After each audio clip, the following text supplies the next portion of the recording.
Hi guys, happy Saturday.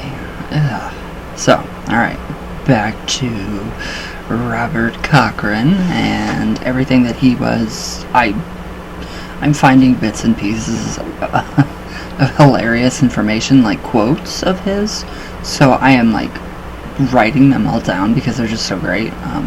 They probably won't appeal to Wiccans or neo-pagans, but yeah. So anyways, here we go. Back to, I don't know, part 17, 16, maybe 17. Where'd I go? Oh, okay. So, although Cochrane expressed a dislike of Gardner's followers, bordering on hatred, there is evidence that he received a first-degree initiation into Gardnerian Wicca. Wow. So,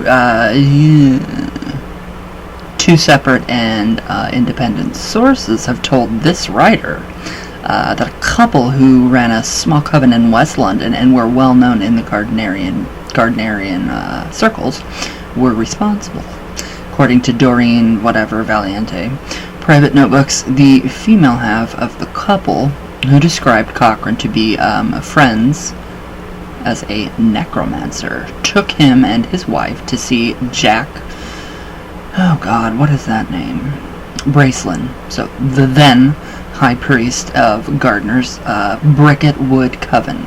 So although they corresponded for a while, Bracelin was apparently not that impressed with the magister of the clan of Tubal Cain. Yeah. So he liked his wife. That's funny in itself right there. Anyways, but described Cochrane as a weirdo who talked garbage. Okay, I can see that. So, considering the traditionally different view of witchcraft that Cochrane presented in his articles, it's no wonder that the next issue of Pentagram contained a letter from the members of Gardnerian Coven praising Cochrane and complaining that their elders not only appeared disinterested in learning, but also had little to teach. Well, that's really crazy. However, not everyone was so complimentary about his writings and his strong views of the Gardnerians. Gardnerian is actually a term that Cochrane coined. Why? Why would you want to coin that? Yeah, he did coin it alright, so upset some other members of the Witchcraft Research Association who were of the Wiccan persuasion. The storm clouds were gathering. The first sign of trouble came in March of 1965 issue. This featured an article written under the pseudonym of Taliesin. And I kind of understand, I kind of think I know who this is. I don't know for sure. I kind of have a feeling that I have talked to this Taliesin, or whoever this person may be. I don't know, so it could be possible. And the writer claimed to represent a traditional hereditary group in the West Country, which would be Cornwall, Cornish craft. So then there we're getting into my stuff. In fact, he was a friend of Cochrane, and they had known each other for several years. Taliesin was living in Buckinghamshire at the time, and was the son of a well-known band leader, composer, and music arranger who worked for the BBC in the 1940s and the 1950s. Maybe I do know this person. I think a lot of you might too. In the article, Taliesin said he had experienced the hereditary old craft through his mother and aunt, and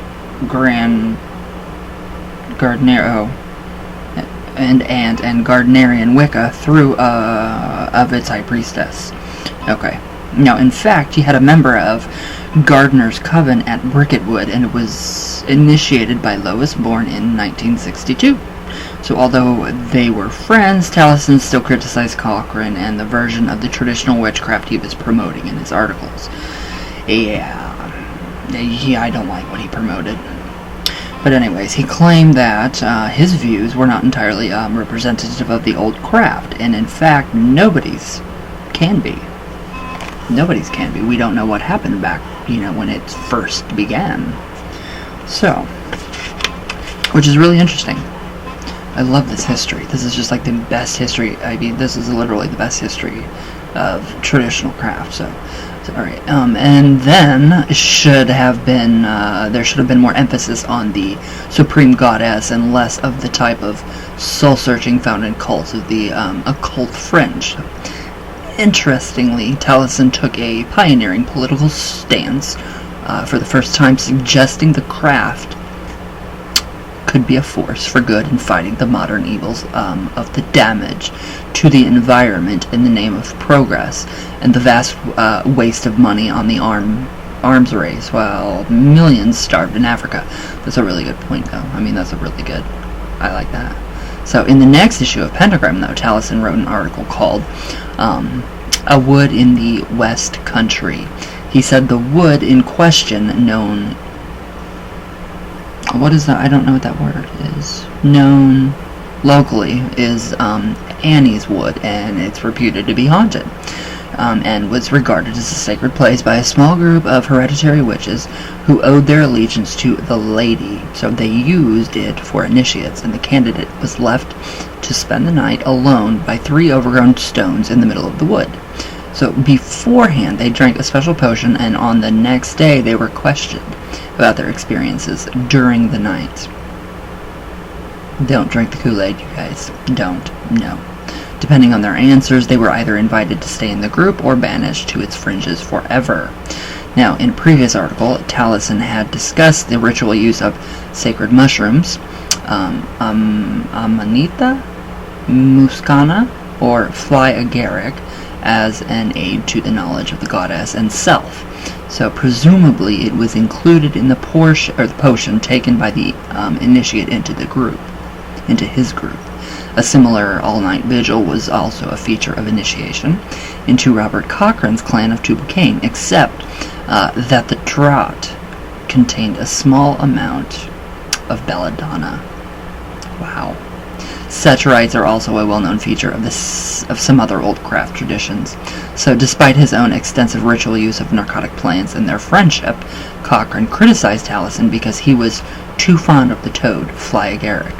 However, one of Doreen Valiente's reasons for leaving Cochrane's coven was his apparent cavalier attitude to natural hallucinogenics and poisonous plants, or as she put it, his reckless use of herbal substances. I like it. It's funny. She cites an incident when Cochrane did a hand fasting or a witch's marriage ceremony for Evan John Jones and his wife in a wood owned by a Druid, the Druid Ross Nichols, head of the Order of Bards, Ovids and Druids. At the climax of the ritual, Valiente says that Cochrane gave the couple a large dose of the berries of deadly nightshade to drink. So this melodramatic act was apparently to see if the gods would accept or reject them. Luckily, all it made them do was be sick. Wow. That's scary. That's really scary. I would not. No.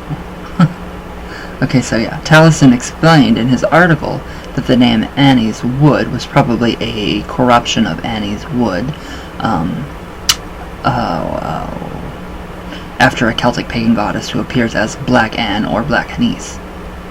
We've read about her, so that's amazing.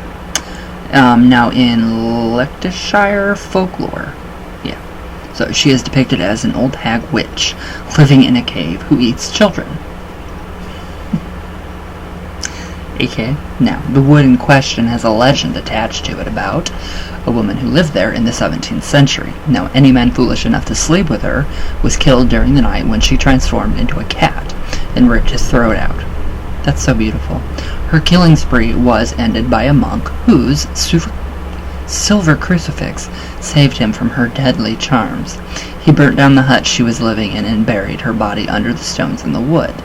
Now, Taliesin claimed that it was really the woods of the goddess Anise, who traditionally appeared in the form of a cat.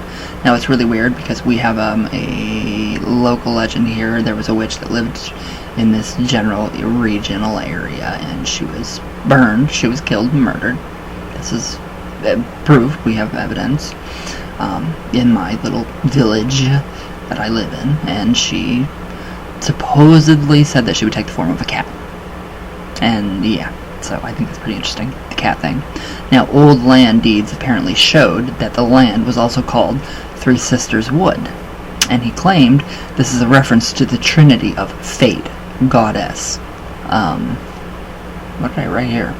Oh, who, as Cochrane had already pointed out in one of his articles, are the true objects of the witch's worship.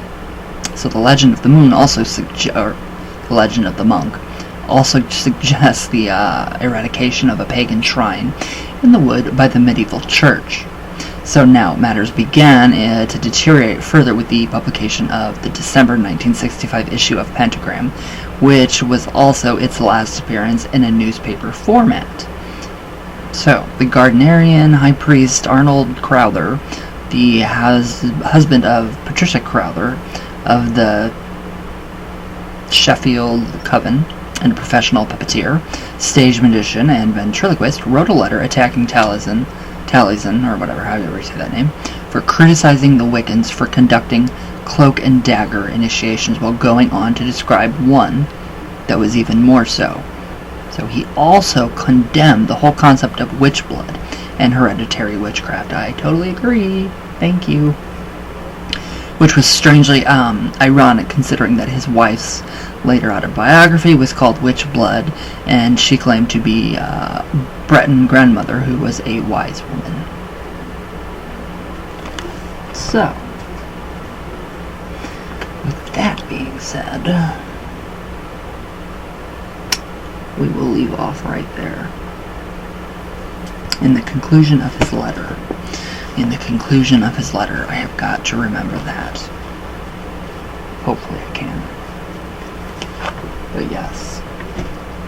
Very interesting, is it not? Is that not just amazing? I like it. I like what's going on. Okay, in the conclusion of his I'm ridiculous. Okay, got it. It's down, it's marked.